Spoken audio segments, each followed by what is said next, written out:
CBSE की तरफ से एक 6 तारीख को यानी कल की डेट में एक स्पेशल अनाउंसमेंट है।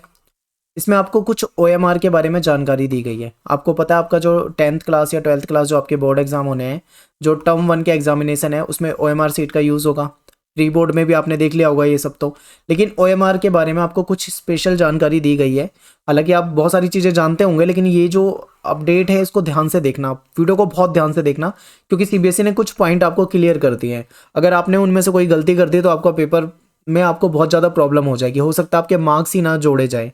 ठीक है, तो आपको क्या गलती नहीं करनी है ये आपको सीबीएसई ने क्लियर बता दिया है। तो वो क्या क्या चीज़ें हैं इसको हम समझेंगे।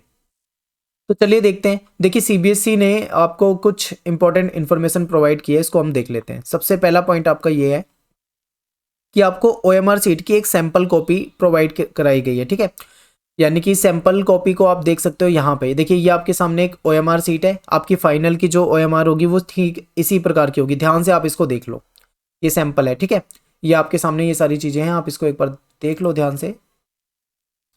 इस तरीके की आपकी सीट होने वाली है फाइनल। आगे देखते हैं क्या है। यह आपको मतलब एक सैंपल कॉपी प्रोवाइड करा दी गई है। आगे क्या है कि देखिए इसमें सेकंड पॉइंट पढ़िए। इसमें लिखा हुआ है कि जो कैंडिडेट की जो डिटेल है वो पहले से ही फिल्ड होगी, यानी प्री फिल्ड होगी, यानी पहले से ही ओएमआर के अंदर होगी। आप देख रहे हो यहाँ पे पहले से ही बच्चे का रोल नंबर लिखा हुआ है। ठीक है, उसके जो रोल नंबर है वो अंकों में शब्दों में लिखा हुआ है। ऊपर अंकों में लिखा हुआ है, नीचे शब्दों में लिखा हुआ है। इसके बाद जो एग्जाम की जो डेट तारीख है, डे है, वो भी यहाँ पे क्लियर लिखा हुआ है। ठीक है, सेंटर का जो नेम है वो भी यहाँ पे पहले से टाइप है। और जो सब्जेक्ट और कोड वगैरह है, नाम, पिता का नाम, ठीक है, सेंटर और विद्यालय, जो भी मतलब डिटेल होती है वो सारी की सारी यहाँ पे आपको पहले से फिल दिख रही है।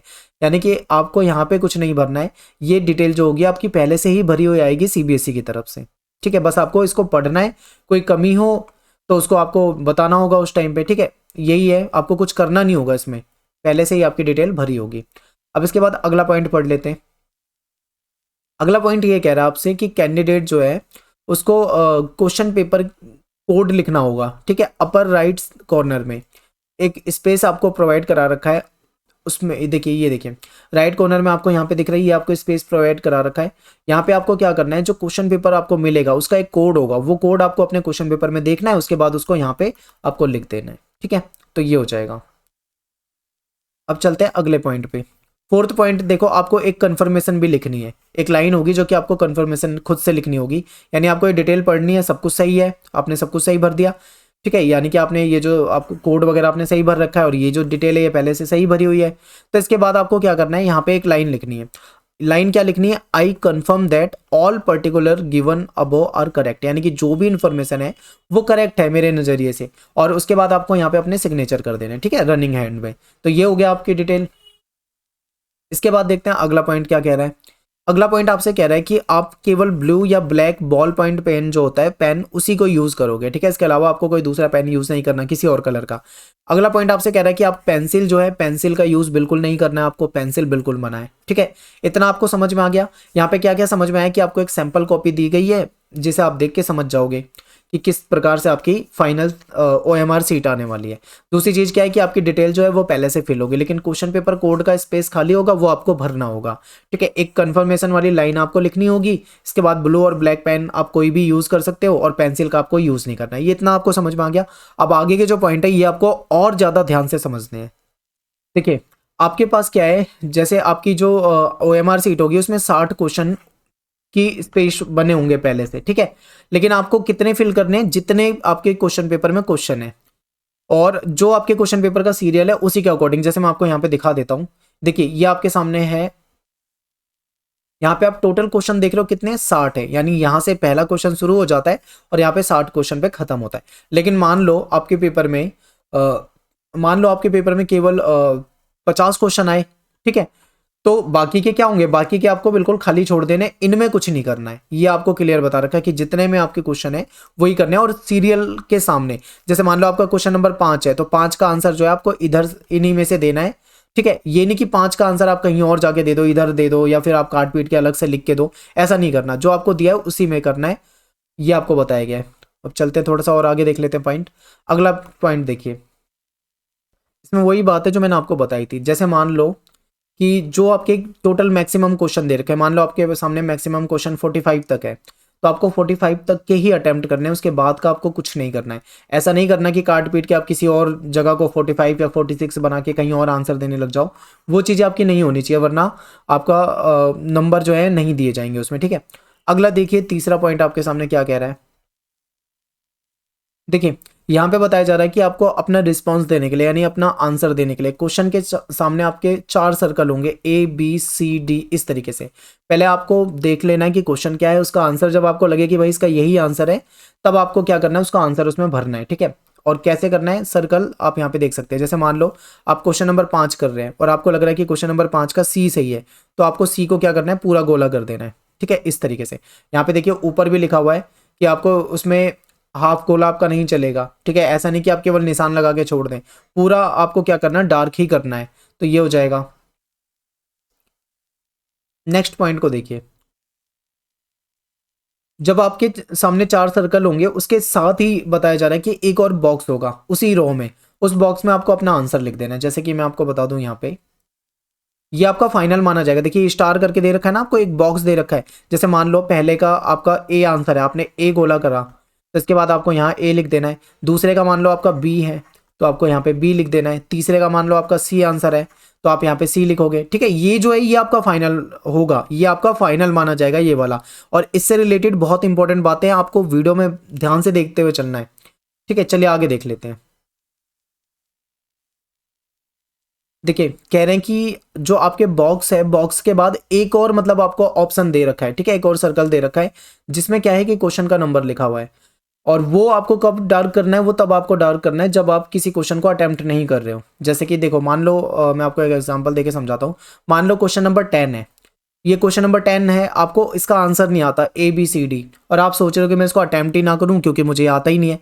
तो इसके लिए आपको क्या करना पड़ेगा, इसके सामने देखो यहाँ पे एक और लिखा हुआ है, यहाँ पे आपको इसको क्या करना पड़ेगा, इसको डार्क करना पड़ेगा। इसका मतलब ये है कि जब आपने ये डार्क कर दिया, इसका मतलब क्या है कि आपने क्वेश्चन को अटेम्प्ट नहीं करा है, ठीक है। तो आपके इसके मार्क्स नहीं जुड़ेंगे, क्योंकि जब आपने अटेम्प्ट ही नहीं करा तो उसके कोई मार्क्स ही नहीं बनेंगे। तो इस तरीके से है। अगला पॉइंट देखते हैं, समझते हैं। देखो अगला पॉइंट आपको ये बता रहा है कि पहले आप ये कंफर्म कर लो कि आपका सही आंसर क्या है। जैसे मान लो पहला क्वेश्चन आपके सामने है, उसके सामने आपको A B C D इस तरीके से है। मान लो आपको लगता है बी, आपने बी को कर दिया, तभी आप उस बॉक्स में लिखो, ठीक है, तभी आपको लिखना है। लेकिन अगर आपको ऐसा लगता है, मान लो आपने बॉक्स में लिख दिया बी, तो आपका आंसर हो गया फिक्स। अगर आपने बॉक्स के अंदर लिख दिया बी, तो फिक्स हो गया। लेकिन अगर मान लो आपको ऐसा महसूस होता है कि यार मैंने तो यहाँ पे बी कर दिया, डार्क कर दिया, लेकिन इसका आंसर तो सी था, तो ऐसे में भी आपके सामने एक ऑप्शन है। आप इस बॉक्स में अगर आपने नहीं लिखा है कुछ भी, तो आप यहाँ पे सी लिख सकते हो, क्योंकि आपका फाइनल जो है वो ये माना जाएगा। बेशक से आपने यहाँ पे बी को डार्क किया है, लेकिन अगर आपने यहाँ पे सी लिख दिया है, तो आपका ये फाइनल माना जाएगा, ठीक है। यही चीज़ आपको ये बताई जा रही है, ठीक है। आपको यही बताया गया अगले पॉइंट पे कि आपको ये जो अलग से बॉक्स दिया है, इस बॉक्स का मतलब ही ये है कि आप चाह रहे हो कि भाई आप अपने मतलब आपको लग रहा है कि इस क्वेश्चन का ये आंसर नहीं होगा, आप अपने जो रिस्पॉन्स है उसको चेंज करना चाह रहे हो, इसलिए आपको यहाँ पे ये ऑप्शन दे रखा है बॉक्स का। और अगर आपको लग रहा है कि भाई आपने आंसर सही लगाया है, तो जो आपने आंसर लगाया है उसको आप वहाँ पे लिख सकते हो। जैसे आपने बी को डार्क किया है, तो बी लिख सकते हो, ये आपका फाइनल माना जाएगा, ठीक है। और इसके बाद देख लेते हैं आगे। जो भी आपने लिख दिया है बॉक्स के अंदर, वो आपका फाइनल आंसर माना जाएगा, ये क्लियर बता दिया है। आगे लिख रखा है कि if the box is empty, यानी अगर आपने बॉक्स जो है वो खाली छोड़ दिया, and the response is marked in the circle, अगर आपने सर्कल के अंदर तो मतलब मार्क कर दिया, लेकिन आपने बॉक्स के अंदर खाली छोड़ दिया, it will be considered that the question has not been attempted by the candidate. ये चीज़ आपके सामने बहुत बड़ी है, ये बहुत खतरनाक पॉइंट आपके लिए साबित होगा। देखो बहुत सारे बच्चे हो सकता है ये गलती करते हैं कि वो क्या करेंगे, वो सर्कल तो कर देंगे, लेकिन वो बॉक्स के अंदर नहीं लिख रहे हैं, ठीक है। उन्होंने सर्कल तो कर दिया, जैसे मान लो मैं आपको बता दूं यहाँ पे कि आपको मैंने पहले ही बता दिया कि ये जो बॉक्स है ना, यही आपका फाइनल है। अगर आप यहाँ पे सर्कल कर रहे हो लेकिन यहाँ पे बॉक्स में नहीं लिख रहे, तो आपका आंसर नहीं माना जाएगा। अगर आपने यहाँ पे सर्कल नहीं करा लेकिन बॉक्स में लिख दिया, तो आपका आंसर माना जाएगा। ये भी आपके आगे पॉइंट लिखा हुआ है, अब देखो मैं आपको दिखाता हूँ। देखिए, even if a candidate is satisfied with darkening the circle, this response has to be written in the box. Candidate have to reply both in circle and box. ये तो आपको बता दिया था। आगे देखिए, सॉरी ये दोबारा पॉइंट पढ़ दिया मैंने, यहाँ पे आ जाते हैं। ये वाला पॉइंट देखो, if the response is given in the box, and the circle is left blank, it will be considered that question has been attempted by the candidate। ठीक है, समझ रहे हो ना? यानी कि अगर मान लो आपने सर्कल करना आप भूल रहे हो या सर्कल आपने नहीं करा, लेकिन आपने बॉक्स के अंदर लिख दिया ABCD जो भी आपका आंसर है, तो वो क्या माना जाएगा? आपका फाइनल आंसर माना जाएगा। कई बार ऐसा है, मान लो पेपर आप दे रहे हो, आपके पास इतना टाइम नहीं है कि आप सर्कल कर पाओ, तो आप केवल लिख भी देते हो आंसर, तो वो आपका आंसर माना जाएगा। ठीक है, इफ ऑल द थ्री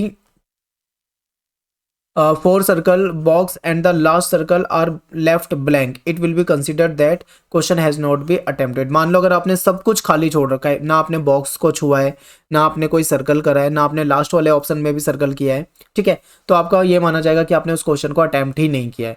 तो ये कुछ पॉइंट थे जो कि आपको यहाँ पे समझ में आने चाहिए थे, और बस यही पॉइंट आपके लिए इंपॉर्टेंट थे। तो एक बार मैं आपको रिवाइज करा देता हूँ सारी चीज़ें कि क्या क्या यहाँ पे इंपॉर्टेंट आपके लिए है। ठीक है, आपको 1 मिनट के अंदर मैं कोशिश करूंगा कि सारी चीज़ें दोबारा से बता दूं और अच्छे तरीके से समझा दूं, ताकि आपको ये चीज़ें अच्छे से समझ में आ जाए। ठीक है, तो चलिए देखते हैं। देखिए, सबसे पहले क्या है, आपके सामने पहले से एक डेमो या फिर आप कह लो एक सैम्पल आंसर सीट या OMR सीट आपको प्रोवाइड करा दी है, जिसे आप देख के ये अंदाज़ा लगा लो कि फाइनल में आपकी आंसर सीट कैसे आनी है। पहला पॉइंट। दूसरा पॉइंट, देखिए आपकी जो OMR सीट आने वाली है उसमें पहले से ये जो डिटेल है आपकी पहले से फिल होगी, आपको ये नहीं फिल करना। लेकिन इधर जो क्वेश्चन पेपर कोड है ये आपका पहले से फिल नहीं आएगा, इसको क्या करना पड़ेगा? आपको फिल करना पड़ेगा। ये पॉइंट आपको ध्यान रखना है। ठीक है, और यहाँ पे देखिए, यहाँ पे मेन चीज़ है, जैसे मान लो आप कोई क्वेश्चन को अटेम्प्ट कर रहे हो, तो आपको क्या करना है, यहाँ पे डार्क करना है। जैसे 4th क्वेश्चन है, आपको इसका A करना है डार्क, तो A को पूरा डार्क करना है और इसके बाद आपको यहाँ पे फाइनल लिख देना है A। यहाँ पे जो आप लिखोगे वो आपका फाइनल मिलेगा। एक तो आपके सामने ये है, मान लो आप 5th क्वेश्चन है, आप इसको अटेम्प्ट ही नहीं करना चाह रहे हो, आपको नहीं आता है, तो आपको ये वाला इधर जो है इसको डार्क करना है। ठीक है, अब क्या है, जैसे मान लो आप 6 क्वेश्चन करने वाले हो, छठा क्वेश्चन आपने कर दिया, A लगा दिया, थोड़ी देर में आपको महसूस हुआ कि नहीं इसका तो B आंसर होगा, तो आपको क्या करना है, यहाँ कुछ नहीं करना, आपको सीधा यहाँ पे B लिख देना है। अगर आपने यहाँ पे B लिख दिया तो ये आपका फाइनल माना जाएगा। बेशक से आपने A यहाँ पे लगा रखा था, बट आपने यहाँ पे B कर दिया तो ये फाइनल माना जाएगा। ठीक है, अगर आपने कुछ भी नहीं करा, किसी पे कुछ भी नहीं करा, तो आपका आंसर नहीं माना जाएगा, वहां पे आंसर नहीं है। मान लो अगर आपने यहाँ पे A डार्क कर दिया पर आपने इस बॉक्स को खाली छोड़ दिया, तो भी आपके आंसर को नहीं माना जाएगा। ठीक है, और एक चीज ये भी थी कि जैसे मान लो आपके 40 क्वेश्चन है आपके पेपर में, 30 क्वेश्चन है मान लो, एग्जाम्पल के लिए बता रहा हूँ, तो आपको 30 तक ही अपने आंसर देने, ये नहीं कि आप आगे बढ़ जाओ, आगे के आपको ये छूने नहीं है, आगे के बिल्कुल भी कॉलम। ठीक है, तो ये चीजें हैं। और इसके बाद यहाँ पे ये सारी चीजें आपको समझा दी है। एक और पॉइंट, यहाँ पे आपको ये स्टेटमेंट सेम की सेम लिख देनी है, यहाँ पे अपने सिग्नेचर करने हैं।